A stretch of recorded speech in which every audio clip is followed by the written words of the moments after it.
कि यात्रा के माध्यम से जितना जनसंपर्क हो सकता है और किसी रास्ते से नहीं हो सकता, इसीलिए।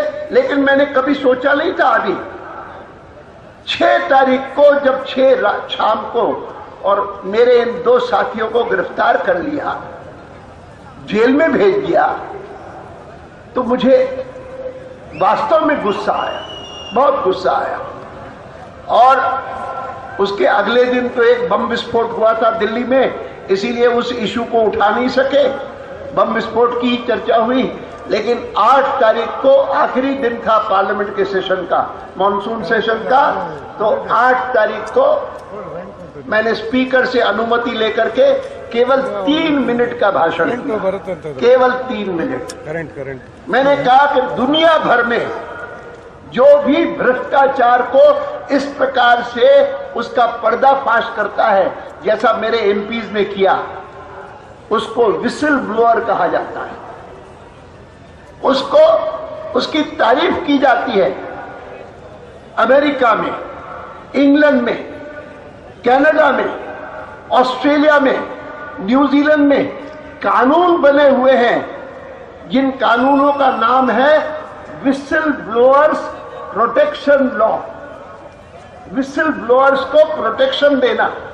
और हमारे देश में भी हमारी सरकार ने ऐसा एक कानून तैयार किया है। अभी कानून बना नहीं है, लेकिन बिल तैयार हो गया है, कैबिनेट ने अप्रूव कर लिया है। और कैबिनेट के अप्रूवल के बाद इस समय जो मुख्यमंत्री हैं महाराष्ट्र के, वो उस समय प्रधानमंत्री के साथ साथ मिनिस्टर ऑफ स्टेट थे दिल्ली में, उन्होंने इंट्रोड्यूस किया है, पृथ्वीराज चौहान ने, उन्होंने पार्लियामेंट में इंट्रोड्यूस किया है और एक स्टैंडिंग कमेटी उसको एग्जामिन कर रही है। और बावजूद इसके आपने 2 लोगों को जेल में भेज दिया। मैं उस समय लीडर था इनका, मुझे पता था ये करने वाले हैं, मैं जानता था कि इनको पैसा मिल रहा है और ये पैसा अपने घर में नहीं ले जाएंगे, ये आकर के पार्लियामेंट में पटक देंगे, स्पीकर को दे देंगे, ले लो तुम, मुझे न, हमको नहीं चाहिए, हम अपनी पार्टी के साथ बेईमानी नहीं करेंगे। और उसके कारण आपने उनको जेल में भेज दिया।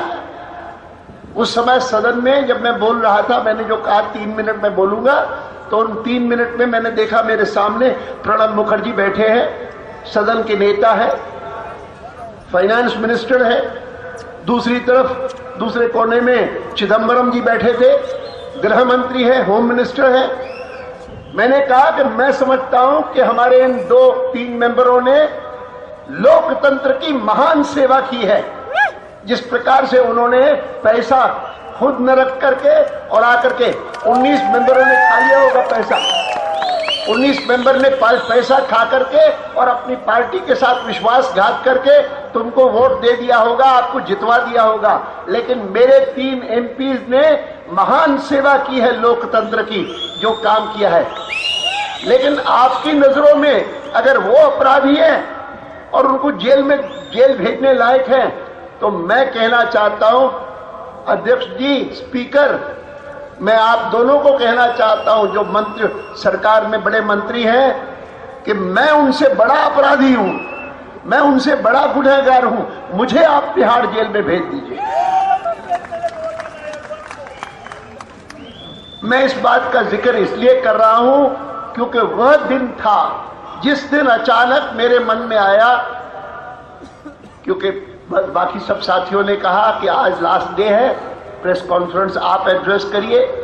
मैंने कहा मैं एड्रेस करूंगा, लेकिन मन में मैंने तय किया है कि मैं इसके बाद पूरे देश का भ्रमण करके यह सारी बातें भ्रष्टाचार के संदर्भ की, और एक और बात है जिसका मैं उल्लेख करूंगा कि देश को महान बनाना है, उसके लिए जितने संसाधन चाहिए हमको मिल सकते हैं अगर हम विदेशों की बैंकों में जो काला धन पड़ा हुआ है भारत का, उसको वापस ले आए।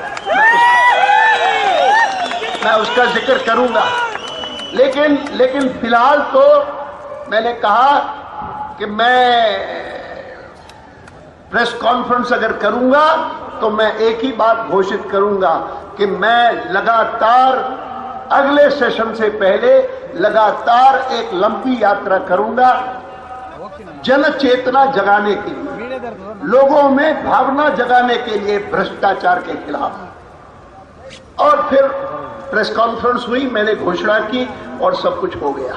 लेकिन मैंने जैसे आपको कहा कि मेरे मन में दूसरी बात भी थी, और वो दूसरी बात आपको समझनी चाहिए, क्योंकि बहुत लोगों को पता नहीं उसका।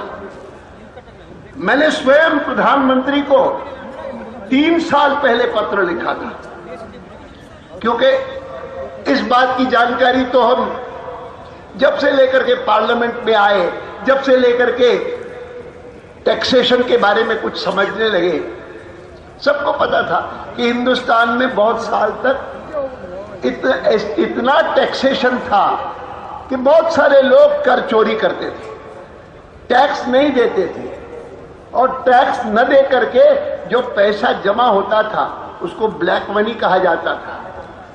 दुनिया के बाकी देशों में डर्टी मनी कहा जाता है, और वो डर्टी मनी अपने यहां के बैंकों में नहीं रखते थे, स्विट्जरलैंड की बैंकों में रखते थे। स्विट्जरलैंड की बैंक में कोई जाकर के अगर कोई व्यक्ति कहता है कि मेरे पास 500 करोड़ रुपए हैं, मैं आपके यहां जमा कराना चाहता हूं, तो वो उनसे ये नहीं पूछते कि 500 करोड़ कहां से लाए हो, आर दे लीगली अर्नड और are they illegal, are they money earned out of corruption, are they this money out of any wrong doing, any illegal work, कोई नहीं पूछता। रखो, हम सरकार में रहे हैं, हम कभी कभी इन बैंकों से पूछते थे कि कौन कौन है भारत के जो आपके यहां पर जमा करवाते हैं। वो कहते हम नहीं बताएंगे। बैंकिंग सीक्रेसी के हमारे लॉज हैं, उसमें हस्तक्षेप करने वाले आप कौन हैं? यह स्थिति थी आज से 2-3 साल पहले तक की। 3 साल पहले जब से लेकर के अमेरिका, जर्मनी, फ्रांस आदि बहुत सारे पश्चिमी देश, उनके यहां पर आर्थिक संकट पैदा हुआ, तब से लेकर के उन्होंने तय किया कि हम स्विट्जरलैंड की बैंकों को यह करने की इजाजत नहीं दे सकते। स्विट्जरलैंड की बैंकों में कोई अमेरिकन जाकर के पैसा जमा करवाए और उसको कोई पूछे ही नहीं, ये नहीं चलेगा। उन्होंने दबाव लाया यूनाइटेड नेशन सिक्योरिटी काउंसिल पर, और यूनाइटेड नेशन सिक्योरिटी काउंसिल से एक महत्वपूर्ण प्रस्ताव पारित करवाया, which is known as Comprehensive Convention Against Corruption, and this